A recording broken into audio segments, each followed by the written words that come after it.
नमस्कार किसान भाइयों, मैं पवन केटाक गोयल ग्रामीण विकास संस्थान कोटा के जैविक अनुसंधान केंद्र पर मैं खड़ा हूँ। आज हमारे केंद्र के एक अलग तरह के मॉडल के ऊपर। ये मॉडल है IFS मॉडल, जिसको हिंदी में बोलते हैं समन्वित कृषि प्रबंधन मॉडल। जहाँ पे IFS मॉडल की बात होती है तो देश भर में भिन्न भिन्न केंद्रों के ऊपर भिन्न भिन्न तरह के मॉडल वहाँ पे प्रचलित हैं। जहाँ पे हम IFS मॉडल की बात करते हैं तो इस मॉडल के अंदर सभी तरह की फसलें, सभी तरह के प्रक्रम चालू रहते हैं। आज हम हमारे यहाँ पे गोयल ग्रामीण विकास संस्थान के जैविक अनुसंधान केंद्र के ऊपर IFS मॉडल की जहाँ पे हम चर्चा करते हैं तो इसके अंदर सब्जी की फसल भी हो रही है। ये जिस ब्लॉक में हम खड़े हैं ये सुगंधित फसल का ब्लॉक है, जिसमें सिट्रोनेला, लेमन ग्रास, खस और पामा रोजा ये सभी इसके अंदर चल रही है। इसके अलावा सुगंधित फसलों के अलावा औषधीय फसलें हो रही है, जिसके अंदर अपने सहजन, सतावर, तुलसी, इस तरह की फसलें यहाँ पर हो रही है। स्टीविया भी यहाँ पर हो रहा है औषधीय फसलों के अंतर्गत। फिर हम IFS मॉडल में फलों की खेती की बात करते हैं तो यहाँ पर संतरा, जाफा, अमरूद, पपीता, ये 4 तरह के फल 1 हेक्टेयर के अंदर भिन्न भिन्न तरह की जो फसलें हो रही है उसी का एक प्रकोप ये फलों की खेती का है। फिर उसके बाद हम चलते हैं मसालों की खेती के अंदर तो लहसुन, प्याज, धनिया, ये सब इसी सिस्टम के अंदर हो रहा है। फिर हम बात करते हैं इसके अंदर छोटी सी नर्सरी, तो 20 फीट चौड़ी और 50 फीट लंबी नर्सरी भी इसके अंदर चल रही है। फिर इसी प्रोजेक्ट 1 हेक्टेयर के अंदर हम फूल, फल, सब्जी, अनाज, तिलहन, दलहन तो कर ही रहे हैं, औषधि भी कर रहे हैं, फल भी कर रहे हैं। किस तरह इसके अंदर होने वाले उत्पाद का वैल्यू एडिशन कर सके तो उसके लिए हमारे यहाँ सोलर ड्रायर भी 1 हेक्टेयर के अंदर ही खाली जगह के अंदर बना हुआ। फिर इसमें बात करते हैं चारा की, तो चारा किसान खेती से जुड़ा हुआ होता है तो 1 हेक्टेयर में किस तरह पशुपालन का काम करके चारा को स्टोर करें और पशुपालन से मिलने वाले खाद को कैसे स्टोर करें उसका प्रकल्प भी इस IFS मॉडल के अंदर आपको देखने को मिलेगा।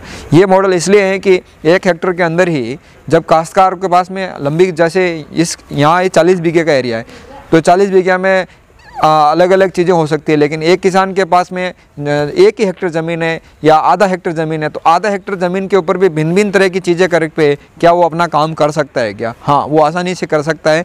और इससे एक प्रॉब्लम ये है कि जो हमारे सामने ये आती है कि किसान कम क्वांटिटी के अंदर किस तरह मार्केट का सामना करें, तो इसमें हमारा एक दूसरा मॉडल भी साथ में जुड़ा हुआ है कि हम फैमिली से डायरेक्ट अप्रोच में हम 100 फैमिली के साथ डायरेक्ट अप्रोच करते हैं, जिसमें फैमिली फार्मर कंसेप्ट आता है, जिसमें डायरेक्ट हमारे किसान का माल कंज्यूमर तक पहुंच जाता है। तो जब एक किसान के पास फूल भी हो, फल भी हो, औषधि भी हो, मसाला भी हो और दूध भी हो और गोबर गौमूत्र से मिलने वाले उत्पाद भी हो, तो वो छोटे से एरिया के अंदर आसानी से करके कंज्यूमर तक वो पहुंचा सकता है। ये IFS मॉडल का मेन टारगेट ये है कि सभी तरह की चीज़ें वहाँ पे हो सके और इसके साथ जैव विविधता भी बनी रहे।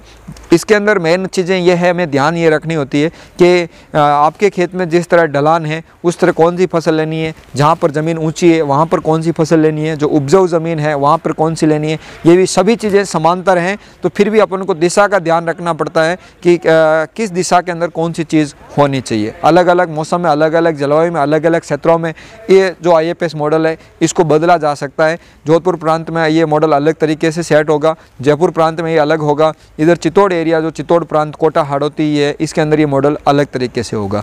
तो मेरा कहना है मतलब ये नहीं है कि आप वहाँ पे भी सहजन, सतावर और तुलसी लगाएं, वहाँ की जो स्थानीय जलवायु वहाँ के अनुकूल फसल लगाएं, लेकिन कहने का तात्पर्य ये कि 1 हेक्टेयर में सारी फसलें आसानी से ले सकते हैं। हमारे यहाँ पर इस किनारे किनारे अलग अलग औषधीय वृक्ष भी लगे हुए हैं, जिसके अंदर चंदन है, महुआ है, इस तरह के पेड़ भी यहाँ पर लगे हुए हैं। इसी के अंदर ये बाकी अन्य चीज़ें भी आ रही है। सब्जी भी, फूल गोभी, पत्ता गोभी की पौध आपके यहाँ यहीं इसी ब्लॉक के अंदर लगी हुई है। तो पुनः मैं आपको एक बार बताता हूँ कि सब्जी की भी चीज़ आ गई। इधर मैं सुगंधित ब्लॉक के अंदर खड़ा हूँ, आगे औषधियों का है, जिसके अंदर सुगंधित ब्लॉक के अंदर लेमन ग्रास, सिट्रोनेला, पामा रोजा और खस की चारों की चीज़ें यहाँ पर आपको देखने को मिलेगी।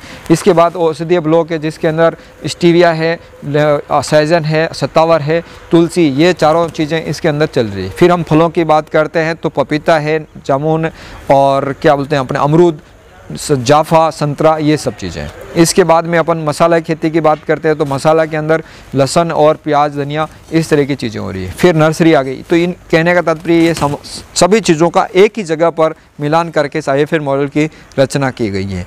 सावधानी आपको मैंने बता दी और फ़ायदा इसका यही है कि जब हम फैमिली अप्रोच पर चलते हैं तो एक फैमिली को सब तरह की चीज़ें चाहिए होती है, वो एक किसान एक ही खेत से आसानी से उसको दे सकता है। धन्यवाद।